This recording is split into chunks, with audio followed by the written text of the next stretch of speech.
Hi everyone and welcome to the lecture on approaches to public policy analysis. What is policy analysis?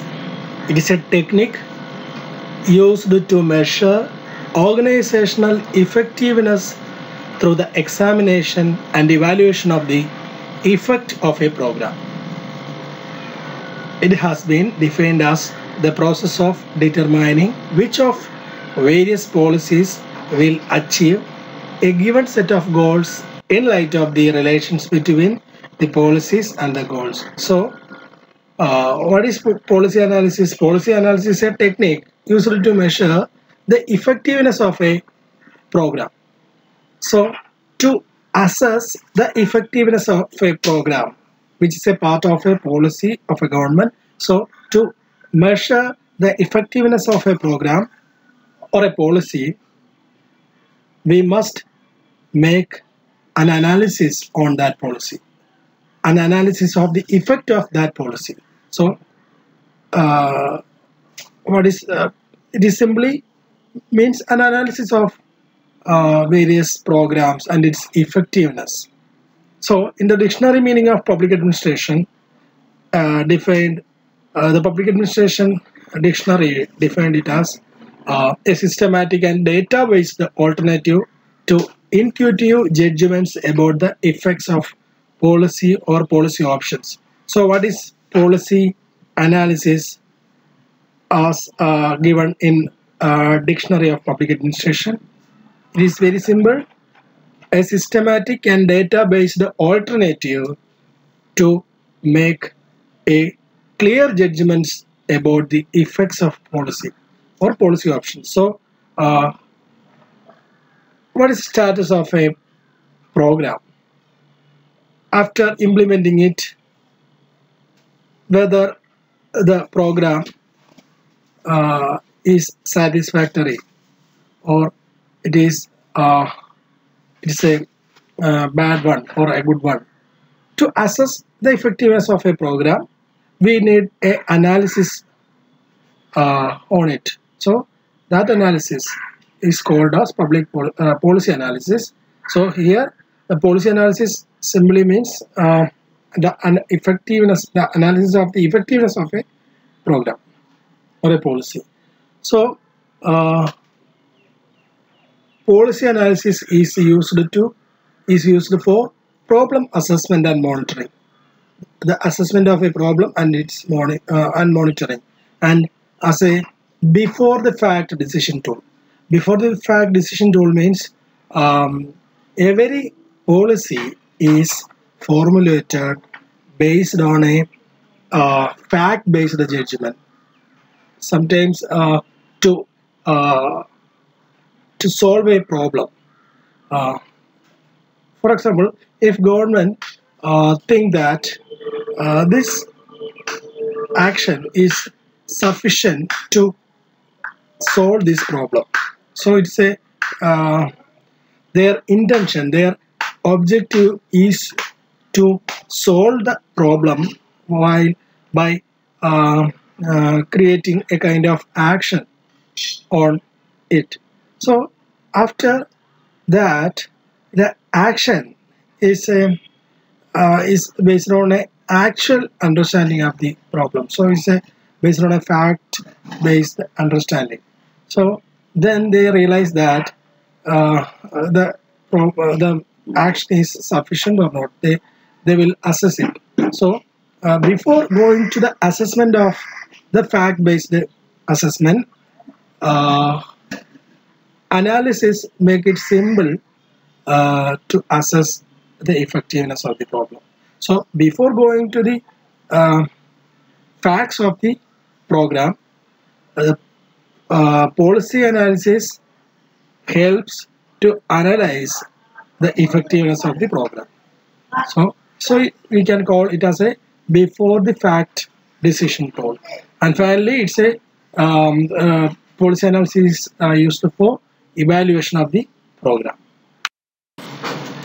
So, policy analysis encourages social scientists and policymakers to examine policy issues and decisions with scientific tools. Thomas Dye observes that specifically policy analysis involves three aspects. They are: first one, a primary concern with explanation rather than prescription. So policy analysis is not just a prescription on a program or a policy. It is a detailed explanation of a program. So its primary concern is about the explanation of the program than its prescription. It's not just a prescription. Second one, it's a rigorous search for the causes and consequences of public policies. So it's strictly a detailed investigation of the causes and consequences of public policies. And thirdly, it's an effort, policy analysis is an effort to develop and test general propositions about the causes and consequences of public policy and to accumulate reliable research findings of general relevance. So it's an effort to develop and test general propositions about the causes and the consequences of a public policy. So there are lots of issues may be found by the administrators while analyzing the problem, while analyzing the effectiveness of the problem, and it's the options the causes or the consequences which are found by the administrators should be reliable research findings. It must have a general relevance. So it's an effort to develop and test general propositions about the causes and consequences of a public policy to accumulate reliable research findings. So to find valid research findings, public policy is used. Okay. So public policy, it is simply understood as whatever government chooses to do or not to do. But that definition is not sufficient for systematic analysis. So it is just sufficient for an ordinary discourse, but definitely inadequate for a systematic analysis. So we need a detailed or systematic definition of public policy. So through policy analysis, we get a detailed understanding of what is public policy. So actually, what is public policy? It is mainly what government does in order to meet the needs of its citizens. Political and social scientists have developed many theories, models, and approaches for analyzing public policy, its making, implementation, and evaluation. So here you can see some major approaches for the policy analysis. They are the process approach, the logical positivist approach, the phenomenological approach, the participatory approach, and the normative approach, etc. So these are the major approaches we are going to discuss in detail in the next classes. But before that, we must understand about other theories or approaches in related to policy analysis. They are particularly institutional theory, rational theory, incremental theory, mixed scanning theory, systems theory, group theory, elite theory, game theory, and finally public choice theory, which are primarily concerned with public policy making as a process.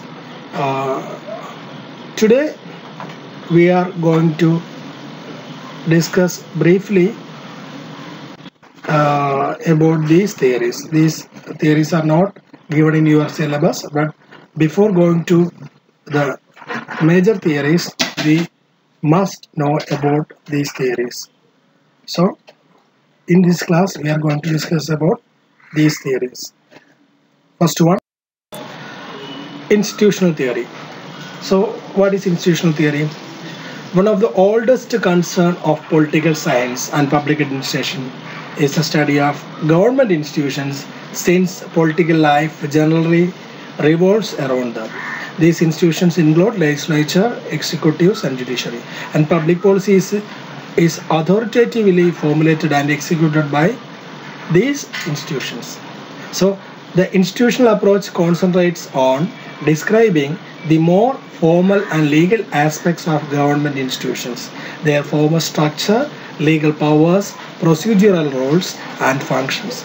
Usually, little was done to explain how institutions operated as opposed to how they were supposed to operate, to analyze public policies produced by the institutions, and to discover the relationships between institutional structure and public policies. So, institutional theory studies the official structures and functions of government departments and institutions in an attempt to learn how public policy takes shape. Public policy is determined by government institutions which give policy legitimacy. Uh, government universally applies policy to all citizens of society and monopolizes the use of force in applying policy. The legislative, executive, and judicial branches of government are examples of institutions that give policy legitimacy. So, institutional theory says that only authoritative agency like legislature, executive, or judiciary, these are branches of government. So, only the authoritative agencies can produce policies which are legitimate, and people will obey the policy given by the government to them. So if the people are not obeying the policies, government can make force. It is very it's a coercive action which is a monopoly of government. So they can apply force to um, to obey the policy which is produced by the government. So it considers policy as an institutional output. So it comes from an institution which are the institutions which are branches of government. So government institutions have long been a central focus of political science. Traditionally, political science is the study of government institutions such as state, municipalities, etc. Public policy is authoritatively determined, implemented, and enforced by these institutions. So, institutional theory, uh, every policy is a product of institutions or the branches of branches of government. So, the relationship between public policy and government institution is close, because a public policy cannot become a policy until it is adopted, implemented, and enforced by some government institutions. So, institutional theory says that we cannot call a public policy as a public policy until it is adopted, implemented, and enforced by some government institutions. So, government institutions give public policy legitimacy, legal obligations that command loyalty of the citizens universally. So, only government policies extend to all people in the society, and through coercion, the government can legitimately imprison violators of public policy. If somebody violate a law, government can imprison him. So, it is citizens' responsibility to obey the rules or the procedures which are given by the government.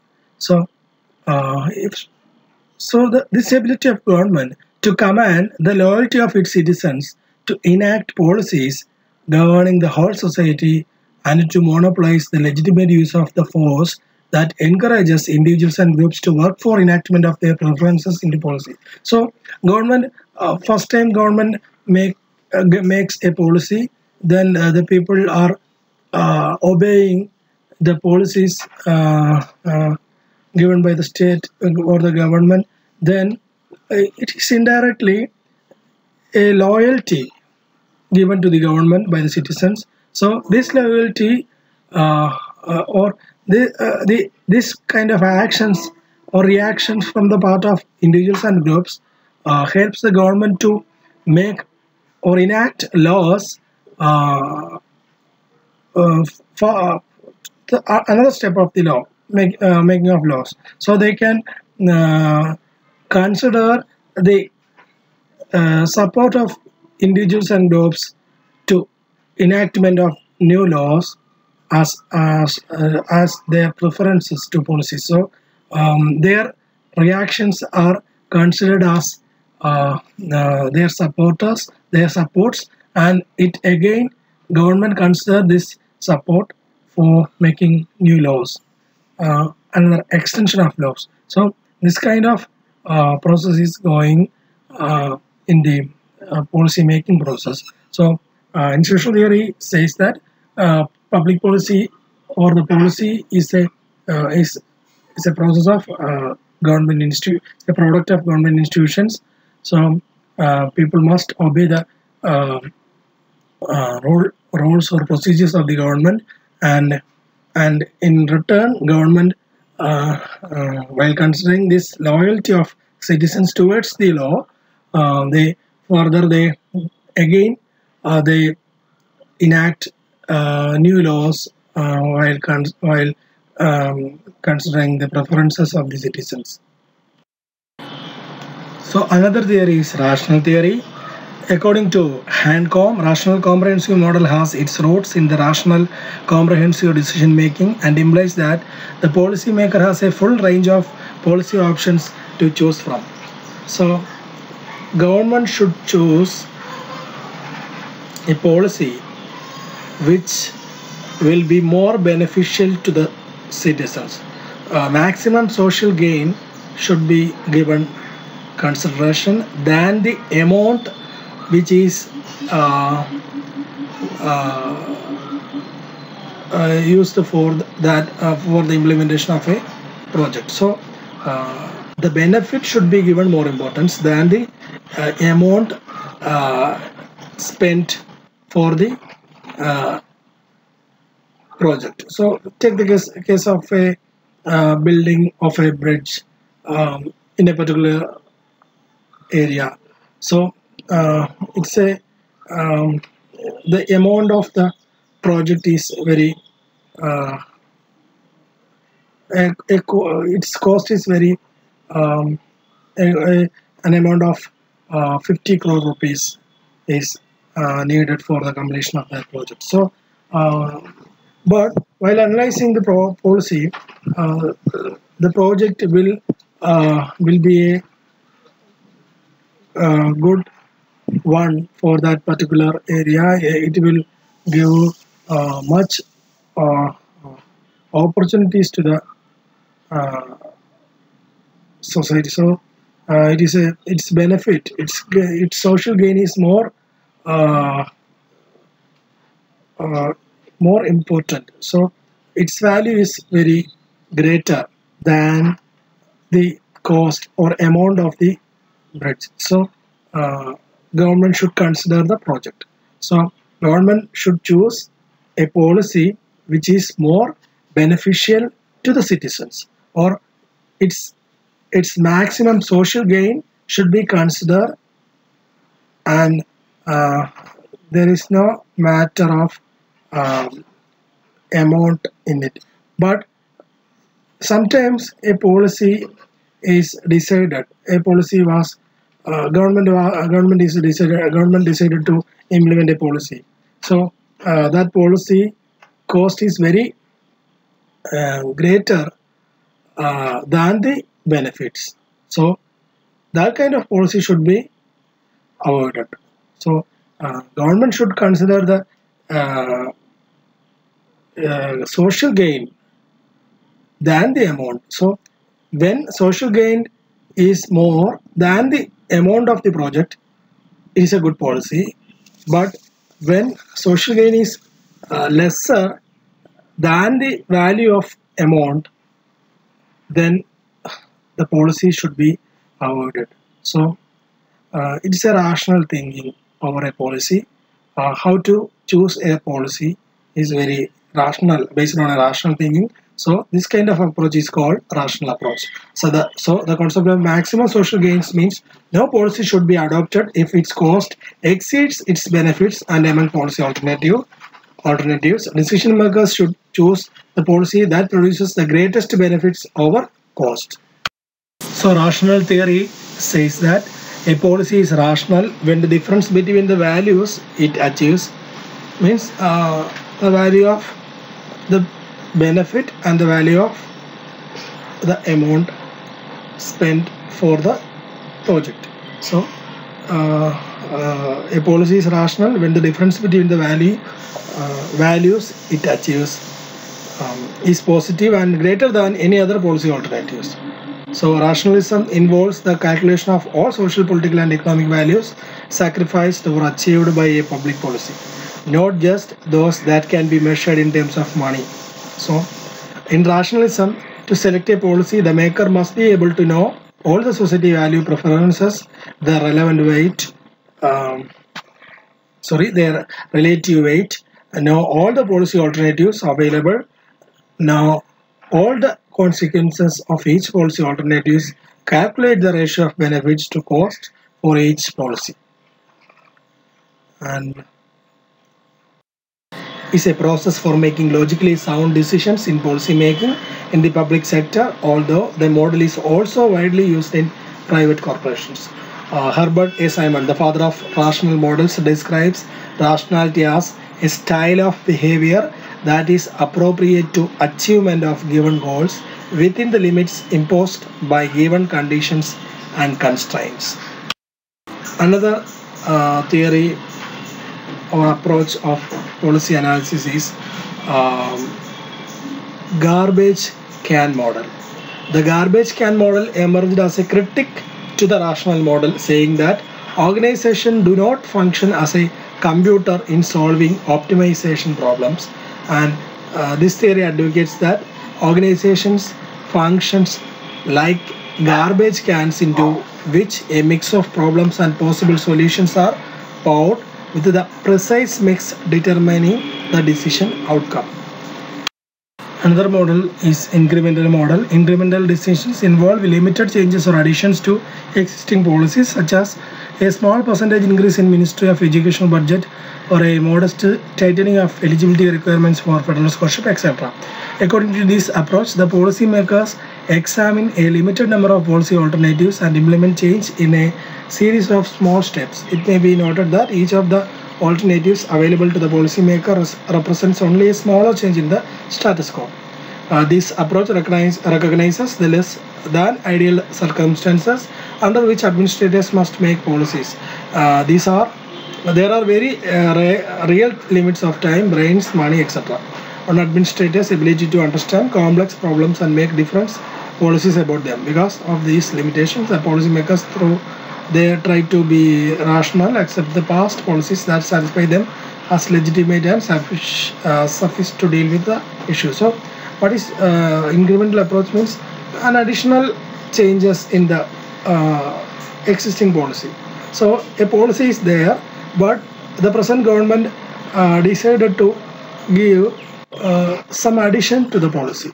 So some incremental changes in the policy. So in this kind of policy making, government do not face any kind of confusions or any kind of risk is not there. They have only the option to make some additions to the existing policy. So no risk is there and no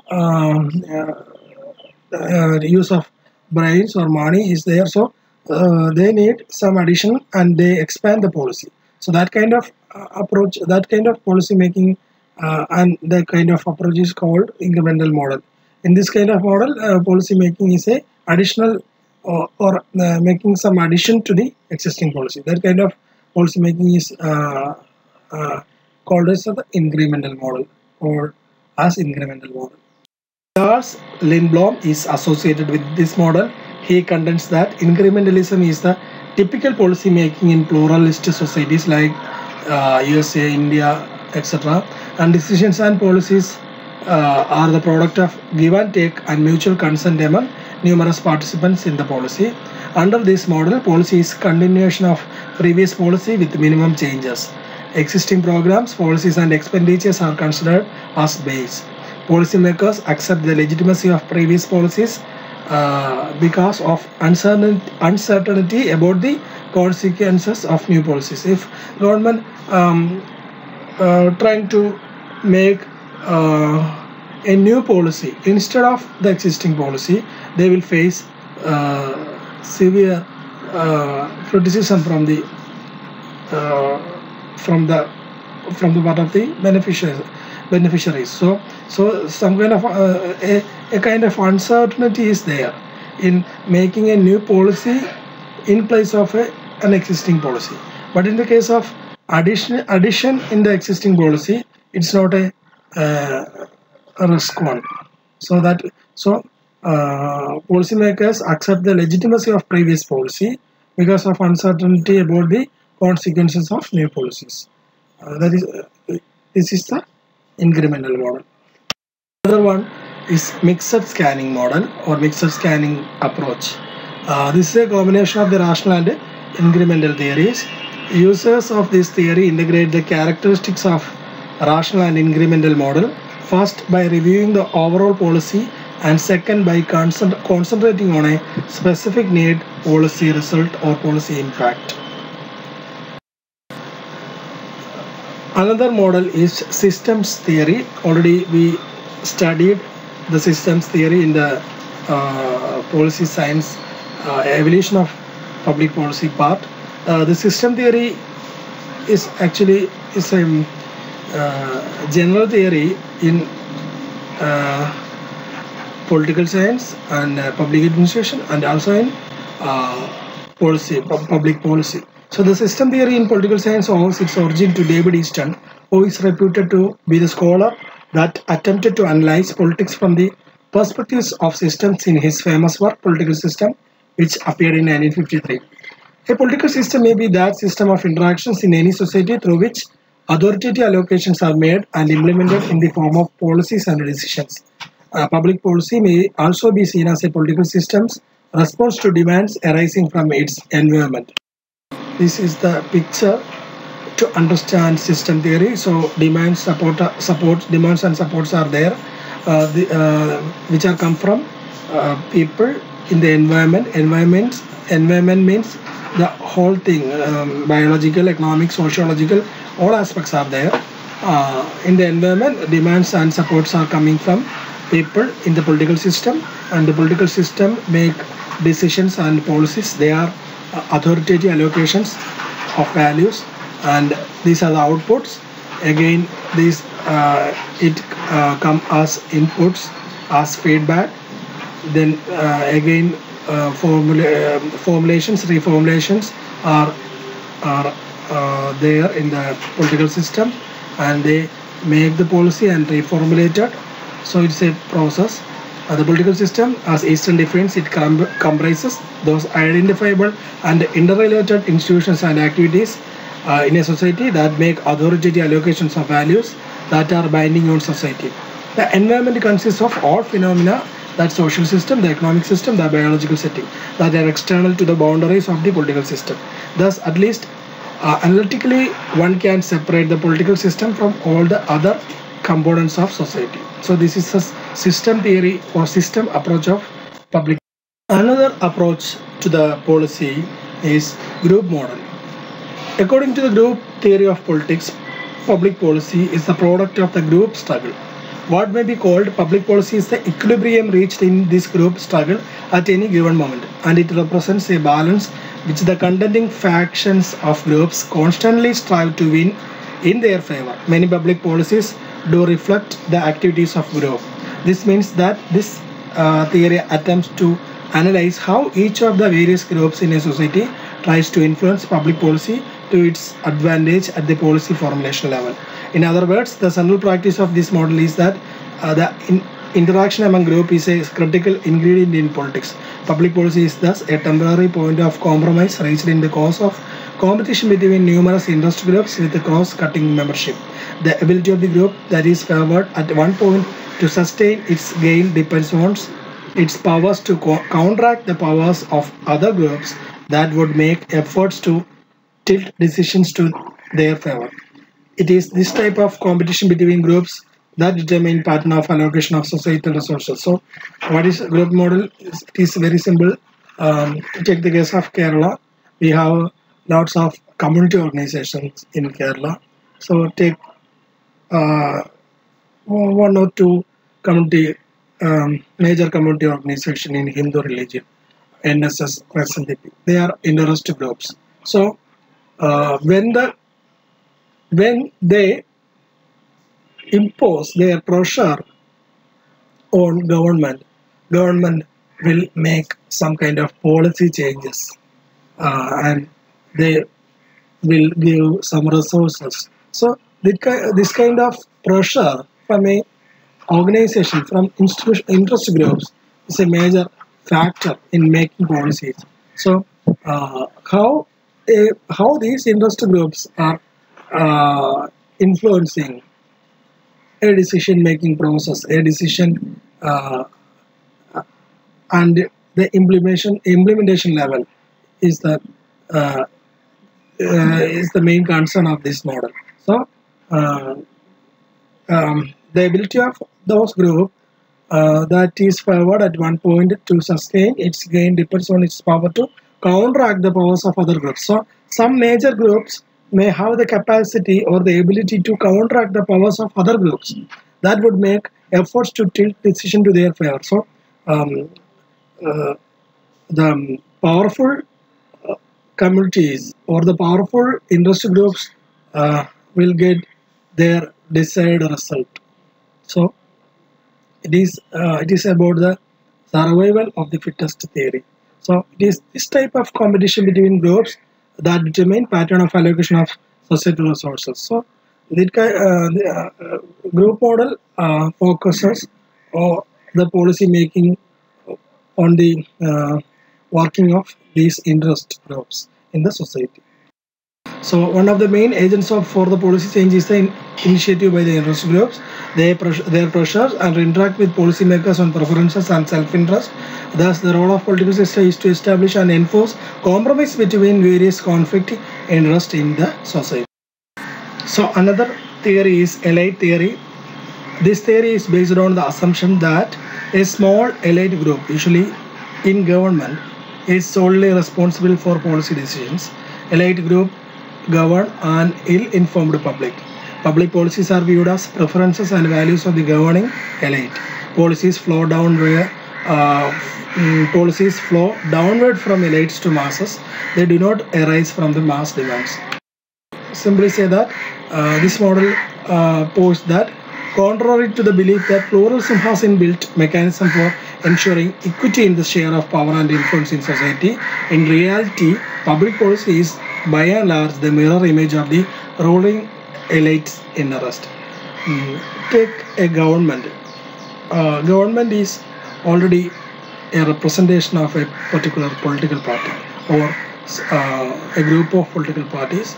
They combined together as a coalition group, coalition system. So, in the political system, some elites are there.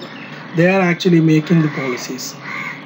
So, it is the decisions coming out of this elites group, and then it goes to the public. Then it is converted as decision from the mass. So it's a process in the public policy. So we think that it's there is an equilibrium there is an equality. It's a plural society. All people are getting equal chance in interfering the policy making. So that's not happening there. Actually, the decisions are made by some elites in the political system or in the government. So, Wilfred Pareto, in his book Mind and Society, argues that persons of ability actively seek to confirm and aggrandize their social position. So, elite group is divided into governing and non-governing ones.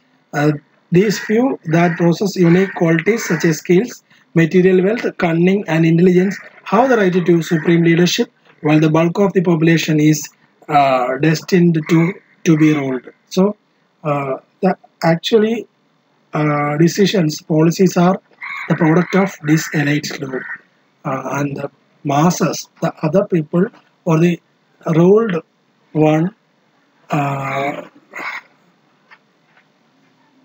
think that it is the impact of their interference, but actually it is a decision of a small minority elite group. Another one is game theory. It is a study of rational decisions in situations where two or more participants have choices to make and outcomes depends on the choices made by each. Game theory is an abstract and deductive model of policy making. It does not describe how people actually make decisions but rather how they should go about making decisions in competitive situations if they are rational. So another one is public choice approach. This theory refers to policy as a collective decision making by self-interested individuals. Individuals come together in politics for their own mutual benefits, and by agreement among themselves they can enhance their own well-being. Therefore, people pursue their self-interest in politics, but even with their selfish motives they can mutually benefit through collective decision making. This model assumes that all political actors, voters, taxpayers, legislatures, bureaucrats, political parties, etc., seek to maximize their personal benefits in politics as a marketplace. Individuals come together in politics for their mutual benefit, just as they come together in a marketplace. So these are the references used for preparing these slides. So go through it and make a clear understanding on the theories, the approaches to public policy analysis. Thank you.